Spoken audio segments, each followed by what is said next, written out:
চুপ্পু সনদে স্বাক্ষর করলে সংস্কারের কফিনে পেরেক মারা হবে। জাতীয় নাগরিক পার্টির আহ্বায়ক নাহিদ ইসলাম বলেছেন, গণভোট নির্বাচনের আগে না পরে হবে সেটা প্রধান সংকট নয়, তবে জুলাই সনদ অবশ্যই ডক্টর ইউনূসকে জারি করতে হবে। প্রেসিডেন্ট চুপ্পু এতে স্বাক্ষর করলে সংস্কারের কফিনে পেরেক মারা হবে। রোববার দুপুরে রাজধানীতে জাতীয় নাগরিক পার্টির কেন্দ্রীয় কার্যালয়ে সংবাদ সম্মেলনে তিনি এসব কথা বলেন। তিনি বলেন, একদল সংস্কারকে ভেস্তে দিচ্ছে, আরেক দল নির্বাচন পেছাতে চায়। জুলাই সনদের আইনি ভিত্তি রচিত হলে গণভোট নির্বাচনের দিনে হলেও সমস্যা নেই। তিনি বলেন, সংস্কারের পক্ষে যদি কেউ না থাকে তাদের সঙ্গে জোটে যাওয়া সম্ভব নয়।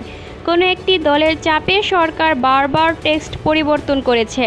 বাস্তবায়ন আদেশের প্রথম খসড়ায় যেভাবে 270 দিন পর সংস্কার প্রস্তাব স্বয়ংক্রিয়ভাবে সংবিধানে যুক্ত হওয়ার বিধান ছিল, আমরা সেটিকে সমর্থন করি।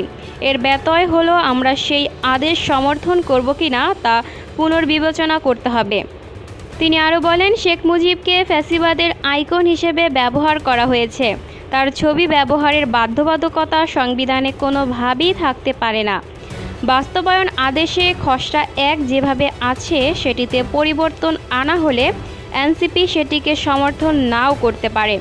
প্রতীক ইস্যুতে নাহিদ ইসলাম বলেন, নতুন দল হিসেবে সহযোগিতার পরিবর্তে আমাদের কাজে বাধা তৈরি করছে নির্বাচন কমিশন। অথচ শাপলা কলির যে সিদ্ধান্ত সেটি তার 1 মাস আগেও দিতে পারত। আমরা শাপলাই চাই। Lucky Akter, people voice television, Dhaka.